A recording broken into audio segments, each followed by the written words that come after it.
If I don't check the attic, she'd wake up screaming and crying just past midnight. Wow. Every single time. It's not like her fears were completely baseless, as we had all been hearing odd skittering noises coming from up there at night. My baby nephew is about 18 months old, and this son of a gun will ask for everything. He's starting to get a little bit more advanced in his ways of asking for things. So at first he was just pointing like, you know, naturally, you know what he's talking about when he goes to point at it. But now he's starting to verbalize a little bit. And some things, if you don't want to give it to him, he cries about it. Or he'll try the same thing over and over and over again. And we can really tell when he wants something specific. For instance, he'll go in my pantry and grab the big tub of animal crackers. He'll come out with it. If he's already had some animal crackers, we'll try to put him on something healthier, like let's cut you an apple or give you some banana. And we'll try to give him that, and he'll go straight in the pantry and get the tub of animal crackers again and bring it on out. Like he's really wanting his animal crackers. So when children start to develop a little bit, they start realizing that if they ask for the same thing over and over and over again, the likelihood that they get it increases because they're effectively communicating. So when do you say, well, they just want something, or they just worried about something or scared about something? And when should you really listen to them and give in to their needs? If a child is scared and says, hey, there's a monster under my bed, do you just dismiss it, or do you look under the bed? Now, I know that there's not a monster under the bed, but I would do that for the child's sanity. If every night the child said there's a monster under my bed, I might start to think that there was either something that was scaring them or some sort of outside influences that were making them scared. Maybe they were watching scary movies, or maybe they had been listening to scary stories, or maybe they saw something that gives them some sort of nightmares or makes them scared. It's a reason to investigate at any one point and to give them some peace of mind as well. Today we're going to react to a story about a child that was saying that they were scared of something, and a dad that didn't really listen right away. And it's from MJV Animations. Make sure to go over to their channel, guys, and subscribe. Hit the notification bell. And if you like reaction videos like this, make sure to subscribe to this channel as well. Let's get into the animation. My daughter had been trying to warn me. My daughter's been trying to warn me for weeks. Okay. I really should have listened. Daddy? I think there's a monster in the attic. In the attic? I gave my daughter a tired smile. It was the best I could do at this point. She'd been doing this for weeks now. Wow. Every night I'd come and tuck her in, switch the nightlight on and kiss her goodnight, when she would pull the blanket tight under her chin and tell me about the monster living in the attic of our house. Poor baby, she's terrified. Eyes wide, lips quivering. She would shake her little head furiously and insist that she could not possibly go to sleep until I got up and checked. That's really scary. It wouldn't matter how much I tell her that it's all just in her head, and that monsters aren't real. If I don't check the attic, she'd wake up screaming and crying just past midnight. Wow. Every single time. It's not like her fears were completely baseless, as we had all been hearing odd skittering noises coming from up there at night.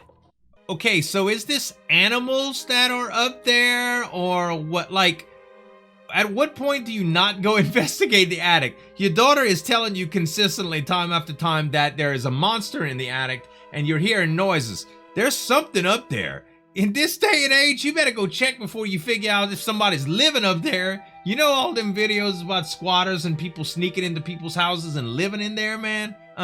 You better go check, man. Probably rats. No monsters that light-footed. Oh, please, you don't Daddy. know? Could you go and check? She whispered. Please, Daddy. Go Afraid check. that the thing upstairs would eavesdrop and get mad at her request. We want to go see. Okay, I replied. There was no harm in indulging this little quirk of hers for at least a little longer. That's right. After all, the day when she would stop asking me to check for monsters and slam the door shut in my face wasn't all that far away. God. I just wished it wasn't the attic, though. I know. Why can't the damn thing live in her closet like a normal monster? Yeah. Like a bored robot carrying out its daily task, I trudged out of her room, yawning as I reached the attic door, before sliding the ladder down and climbing up, one rickety rung at a time. I popped my head into the cramped space, slipped my phone out of my pocket and turned on its flashlight. There you go, good old phone light. Motes of dust shivered in the pale glow cast by the phone which illuminated the attic. Cardboard boxes covered in tattered rags. My wife's old easel and some broken furniture filled up the tiny attic. But no monsters. No monsters. All right, honey, I said after coming back down to my daughter's room. I've checked. No monsters again tonight. Maybe we'll find them tomorrow. She grinned, relieved. Thank you, Daddy. That's so Good nice. night, love. Good night. And he's completely right, man. Because one day, when the relationship between a child and a parent starts changing, when they start maturing and getting into their own stuff, man, it could be heartbreaking sometimes. Like, can't you just need me a little bit again? Not just for money, you know what I mean? Can I protect you a little bit? I totally get that feeling, man. Groaning and rubbing the crick in my neck, I entered our bedroom and plopped down on the bed belly first, mushing my face into the pillow. Is Daddy back from fighting monsters? My wife asked, slight mirth dancing in her tired voice. Yes. I grunted. Yep. Kicked its little ass and sent it scurrying back to hell. She chuckled, and then turned over to the other side, her back facing me. I shut my eyes and got ready to go to sleep, when I was rudely interrupted by the critters in the attic skittering around like kids hopped up on candy. Man. Freaking bastards with their little rat paws slapping against the wooden flooring of the attic. Call an exterminator. Babe, you really need to get rid of those rats. Yes. I nodded, Agreed. then realized she couldn't see me. Yeah. Tomorrow. She sighed and shrugged her shoulders. Soon her breathing slowed down as she fell asleep. I love the detail. I wanted to follow her into the story. dream world, but my stiff neck wouldn't allow me to do so. Oh. I tossed and turned, before finally realizing I'd have to lie on my back if I were to have any shot at catching some sleep. And I hated doing that. You get to watch the ceiling, I hadn't though. slept on my back in ages, but the ache in my neck forced me. And then that damn skittering again. Heck. I rubbed my forehead, wiggled my shoulders, and opened my eyes. And saw who? No. What had been making that noise for all those weeks? What? Up on the ceiling, I spotted a figure. White, but hidden by the dark. Oh, I froze. dang. What the heck? It shifted, and there was that sound again. Like claws scratching wood. Yeah. My heart beat faster and my body erupted in sweat. What the heck? What the heck? Dude, tell your wife. Hands trembling. I reached for my phone and gently swung it around, shining the light on the figure on the ceiling.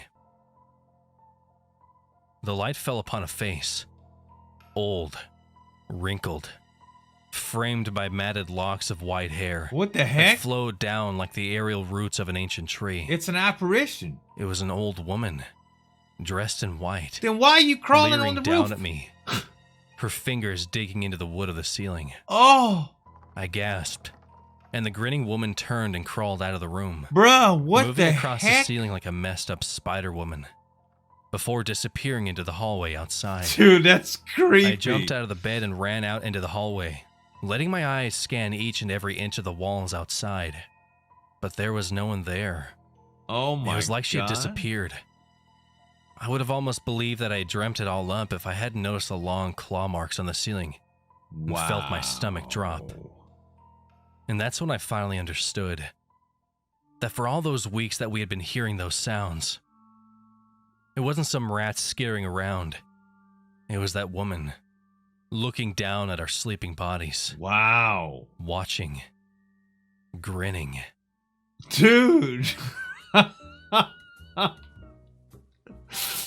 That is so creepy. The upside down walking thing. Oh, we saw that in a lot of these horror movies that are out now and stuff.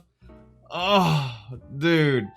The movie that I talked about a little while back, In the Mouth of Madness, had a lady that was walking like upside down the stairs, and it's an image that has haunted me for a long time, man. When I think about creepy, that's one of the things that come to mind. MJV Animations has some great stuff, a lot of details in the story, and I love that about him. If you'd like to subscribe to him, make sure to hit that button there, and I reacted to another couple videos by him here. Thanks so much for watching, guys. As always, this is Zueljin signing off.